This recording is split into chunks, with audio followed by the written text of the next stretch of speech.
Woohoo! Hey everybody, welcome to today's IA Uncovered, where we dig into what's going on in the market, the stuff you need to know to be able to prepare yourself. And I must thank Benjamin Cohen, who has been talking about wallet number 3 for quite some time. By the way, every DCA is tomorrow. Fingers crossed we can all make it. But Benjamin Cohen alerted me to wallet number 3. And for the last couple of months, I've been studying the activities of wallet number 3. And I was kind of fascinated to see if are they as good a trader as maybe, I don't know, we are? Where are they making the right moves? Where are they not? So I started analyzing all their trades, timing them, calculating them, etc. And here we are. But in the process, this uncovered a whole bunch of stuff that you need to know. So thank you all for being here. Thank you to the moderators and everybody else. So let's jump into today's story. And we are investigating. That's for Beardy, by the way, because I know he loves vests. So let's jump in and talk about exactly what's going on. So is wallet number 3 manipulating markets? How good are they at trading? What do they do? And who could that wallet be at the end of the day? That's the story. So first of all, when did they start buying? When we look at wallet number 3, they began February 5th, 2019. When Bitcoin was trading about $3,405. That's not that long ago. It's gone up 11.5x since then. Who in the audience has Bitcoin at $3,400? I was lucky to buy some at $4,000, but never hit $3,400. Anyway, this question number 2, topic number 2 is wallet number 3. Total number of trades. As you guys know, I love patterns. These are the number of trades that are either selling more than 10 Bitcoin or buying more than 10 Bitcoin, because they do a lot of test trades for fractions of pennies or dollars, and they are not of interest. But they've traded exactly 666 times since they began. And I just decided to do this today. Another coincidence. It's like 420 yesterday. Now let's look at their total number of sells. They sold Bitcoin 42 times since 2019. Not that much. Now, in terms of the average sell size is very high, 1,697 Bitcoin, which is a lot bigger than your typical average buy for this particular wallet. Let's look at the buy side. They made 345 buys so far, hopefully another one today or tomorrow. And the average buy size is 566 Bitcoin. So you can see that the sell size is nearly 3 times the size of the buy size. But it gets more interesting. So let's look at the mode for the statisticians out there. The mode is the value that appears most often in a set of values. So the buy mode is exactly $500. The sell mode, $1,500. So they are operating kind of like a machine, but not. They have a lot of patterns, and let's try to dig into those patterns and find out exactly what's going on. So we see so far a lot of strange symmetry in the numbers. We see 666, we see 69, we see 42 like Elon's 420, and so on and so forth. And we'll see more of that as we go forward. So let's see exactly what they're up to. So the progression since the beginning of time, you can see here the blue line on the chart is the balance of Bitcoin that they have in their wallet, and the red line is the Bitcoin price. Now, it's hard to see exactly how they are trading from this chart, but what we can do is dig in a little bit deeper and look at exactly the timing of the trades since inception. Now, remember, when they started, Bitcoin was at 3,400, went all the way to 68,000. So obviously, it's not hard to make money over the last 4 years with this type of upswing, but you can clearly see the timing of the trades. So I put together this chart here. The blue line is the buy and sell activity. You can see up until about July 2018, they were only buying, and they sold a couple of times, typically 500,000 Bitcoin at pop. And anytime it goes below the black line, that's a big sell. So you saw a very big sell at the beginning of 2020 and another very big one at the beginning of 2021. So at the beginning of the year, they get very bearish and tend to dump a lot. Also, sometimes the actual trades are a little bit of a blunder. Sometimes they dump a huge amount right before a big market spike. That is not very clever. For example, you can't see it here, but you'll see it on the next slide. I think it was January 29th. They sold a ton of Bitcoin at 34K.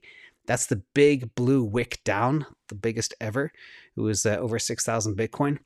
And at 34,000, within a couple of days, Bitcoin went straight to 52K. That is not what you want to do. You don't want to sell 7,000 Bitcoin before the price goes up by 60% in a couple of days. And that's just Bitcoin. You got to be on the train at the right time. So they screwed up, not one time, but many times as well. Let's dig into some more analysis of the trades. Let's zoom into this chart so you can see. The trade I just spoke about is indicated there by the gray arrow pointing at that big wick down, which is their dumping of Bitcoin right before it rallied to 52K. The price of Bitcoin is on the right-hand side. The number of Bitcoin per trade is on the left. And you can see sometimes they go counter to the market. So for example, when they are dipping, the market sometimes dips. But when they are dumping Bitcoin, the market sometimes rallies. Happened again early 2021 too. So it's interesting to see these patterns. And let's try to find out if they got better or worse in trading since early 2019. That was really of interest to me. So let's analyze and break down some of the key elements of their trades. First of all, the average duration between trades is exactly 3 days. Remember I talked about symmetry and numbers? They like the number 3. So do I. It is uncanny. The count 666 keeps coming up for all those religious fans out there, see if they have any meaning in that. But of course, it depends on which culture you're in, because in Chinese culture, 6 is actually a good luck number. And in other things, it's not. So who knows? It's just weird that I put this together today and saw these numbers. Anyhow, 3 days between major trades. Extremely interesting. So let's jump in and analyze the trades since inception. This is the average profit per trade. Remember, we covered the average buy side and sell side size of trade. The average profit is 138,000, but they took one. This is where we analyzed the actual 10-day period after the actual trade to determine if they won or lost money. They lost $68.85 million on one trade on one day within 10 days, which is kind of staggering. And the max was 64.5 million. So the big moral of the story here is, again, you have to be on the train at the right time. You don't want to be out of the market when Bitcoin goes crazy. Remember, I analyzed, I think it was sometime late or somewhere around middle of last year, that if you weren't in Bitcoin for the top 68 or 69 days of trading, you lost 90% of gains. Same type of thing can be seen here from this data. And let's break it up. Let's look at how they trade in a sideways market. So I thought it'd be interesting to dig into April 14th, which is the first big new all-time high. And we've kind of been ranging kind of downward since then. How have they gotten at trading compared to before April 14th, 2021? And here you can see the average profit per trade was $53,000 before April 14th. Again, they weren't moving quite as much money around, but they did get a lot better since April 14th. And they're in a sideways market. So basically, this trader, this investor, this algorithm, whatever it is, we'll talk more about that in a minute, has gotten a lot better. And they figured out how to trade the sideways market. Not perfect, but better. So let's look at the equivalents, just so you guys think in terms of what would it be if you guys had $50,000 worth of Bitcoin? How would their trading size compare? Here you see their average trade is $7.1 million. That is 0.14% of their bag, which is nothing. If you had a $50,000 Bitcoin bag, just over one Bitcoin, that would be equivalent to trading every 3 days with $69, or 0.14% of that bag. Doesn't make a lot of sense. So they're dabbling, they're testing. They're not playing for real money. They're not putting all the chips on the table. It's just tiny little buys. 7 million. Yes, I know it sounds like a lot, but when you have a portfolio of 5.2 billion, it's nothing. It's peanuts. That's the other thing to take into account. Now, the real undercover part came digging through all the trades, looking at all the wallets to see if I could go across all the other wallets and find out exactly where there was similar trades and positions. And we discovered that wallet number 3 has a friend. They swap into this wallet. And the question is, why? Why do they do this? So going back the last few months, you can see every time they move 3,000 to 1,500 Bitcoin, it goes straight to this other wallet. And sometimes this wallet actually sells, dumps, and then buys back. So is it an orchestrated plan? We are not sure, but let's dig into some of the theories as to why this could be happening and why we see weird activity. Like a huge dump right before I made this video, Bitcoin shot down from nearly 43,000 today all the way down to 40,500. That's a $2,500 dip out of the blue. So the possible explanation is, one, they're using a new wallet and they don't want to rattle markets, perhaps.